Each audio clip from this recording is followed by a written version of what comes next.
C'est ici, près du marché de Noël, qu'une fusillade a éclaté hier soir. Un homme armé ouvre le feu dans 3 endroits distincts du centre historique. Il y a aussi ceux qui trouvent ça assez étrange que cette attaque arrive en pleine crise des Gilets jaunes. C'est le cas par exemple de ce tweeto. Si c'était un attentat, dites-vous bien que le mec qui veut faire un attentat vraiment, il attend pas qu'il y ait 3 personnes dans une rue le soir à 20 h. On nous pend un attentat qui nous arrive comme ça, à quelques jours d'un nouveau samedi, des Gilets jaunes qui aura lieu donc samedi en fin de semaine. Donc pour moi, c'est un coup monté. Bon, je pense qu'il va être temps de reprendre du service. Générique.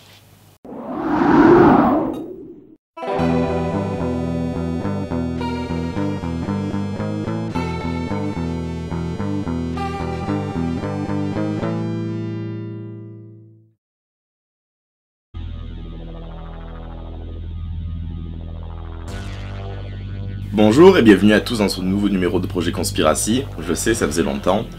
Mais là, on a senti le besoin de refaire une vidéo, parce que, comme vous le savez, malheureusement, il y a eu un attentat à Strasbourg il y a quelques jours, et que, comme d'habitude, on a eu droit au même flot de conneries, de fake news sur les réseaux sociaux.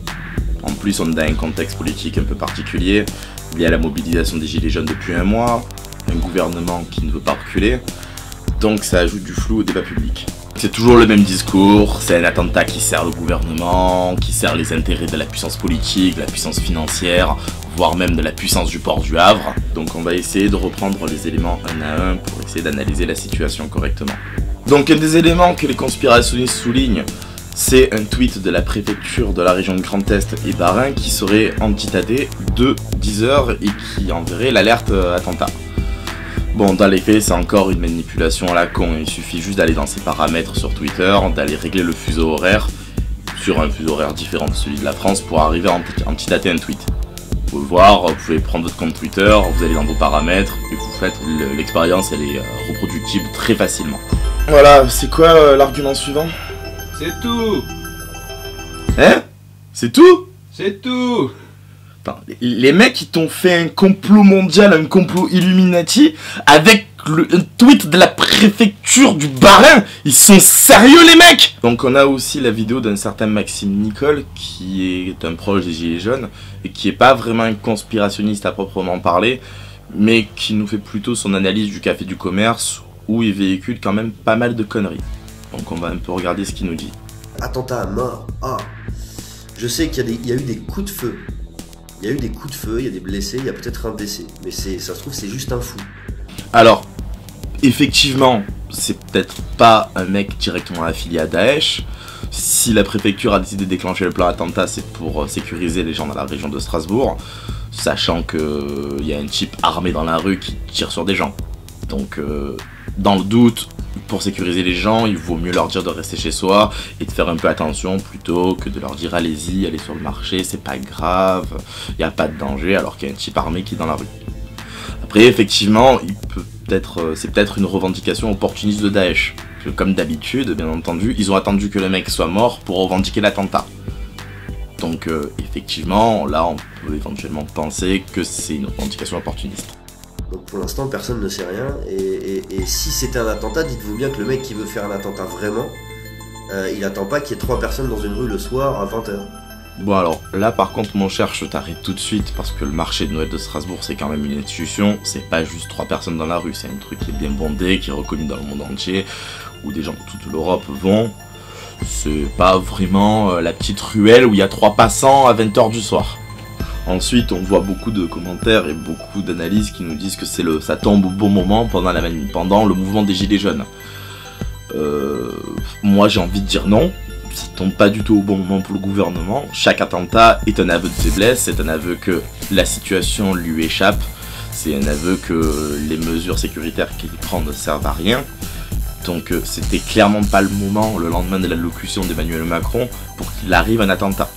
Ensuite, on a toujours droit aux commentaires habituels, en mode « Pourquoi est-ce que les fichiers S ils sont dehors? Il faut tous les mettre en prison, il faut les expulser. » Bon, dans les faits, on va vraiment voir ce que c'est un fichier S. Donc la fiche S fait partie des 24 catégories des gens recherchés par la police. Donc dedans, dans les 24, on retrouve les fichiers M pour les mineurs fugueurs, le fichier V pour les évadés de prison, Et les fichiers S, c'est les gens qui représentent une menace pour la sûreté de l'État. Dedans, on classe les terroristes islamistes, les terroristes d'autres groupes, qu'ils soient d'extrême droite ou d'extrême gauche, ou régionalistes. On retrouve aussi les militants écologistes, activistes, comme ceux de la ZAD de Notre-Dame-des-Landes. Donc c'est un fichier un peu fourre-tout, où on retrouve de tout et de n'importe quoi. C'est pas une liste préétablie des membres d'Al-Qaïda et de Daesh. Donc la fiche S, c'est plus un instrument qui sert à la police à travailler, qui sert plus de banque de données pour voir les liens entre les différents réseaux, plutôt qu'une véritable liste des gens dangereux. Dedans, on retrouve de vrais terroristes, mais on retrouve aussi les gens qui y sont affiliés, des membres de leur famille qui peuvent être plus ou moins proches et qui peuvent être plus ou moins en lien avec eux. On retrouve des gens qui ont été dans la même cellule en prison avec eux. Donc concrètement, être fichier S, c'est un fichier administratif, mais ça ne veut pas dire grand chose en termes d'enquête policière. C'est un fichier qui aide au niveau européen à mettre une mise en commun des moyens et des informations avec les autres polices, mais c'est pas un vrai instrument. Et puis dans les faits, on n'est pas dans Minority Report. On va pas arrêter, expulser quelqu'un avant qu'il ait commis un crime. On est quand même dans un état de droit où il faut attendre qu'un crime soit commis avant qu'on soit inculpé et condamné.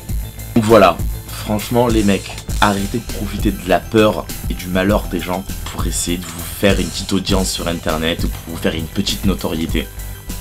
C'est des situations qui sont assez graves comme ça, vous compliquez le travail des forces de police qui essaient de sécuriser la population dans les attaques terroristes.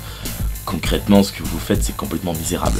Après, on voit que sur les réseaux, il y a quand même beaucoup de gilets jaunes qui essayent de se sortir de ces théories conspirationnistes et de se différencier de cette bande de fous furieux.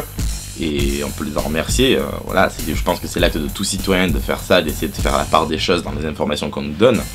Et surtout qu'il y a une vraie prise de conscience que, au-delà de l'attentat, ce qui profiterait vraiment à Macron, c'est que cette mobilisation populaire soit captée par une bande de conspirationnistes complètement débiles qui décrédibiliserait et saccagerait leurs revendications sociales.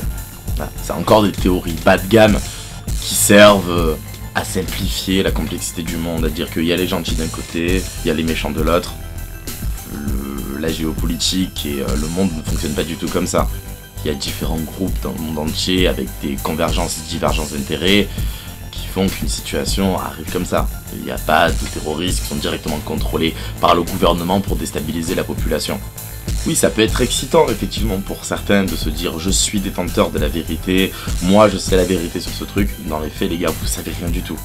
Vous n'êtes pas plus spécialiste que moi de la géopolitique ou de la sécurité civile. Concrètement, laissez plutôt les mecs travailler et arrêtez d'angoisser les gens à sortir des théories à 2 balles pour vous faire votre petite audience. Voilà, cette émission est désormais terminée, elle était un peu plus courte que les autres parce que le sujet ne se prêtait pas à une truc d'une demi-heure. Désolé pour le petit bâclage, on avait considéré qu'il fallait la sortir assez vite au vu de la situation. Donc voilà, maintenant l'émission est relancée, on va partir sur des formats un peu plus courts comme celui-là et des formats plus longs. Donc voilà, je vous invite à vous abonner à la chaîne, à cliquer sur la petite cloche et à vous abonner à notre page Facebook. Je vous souhaite une agréable soirée.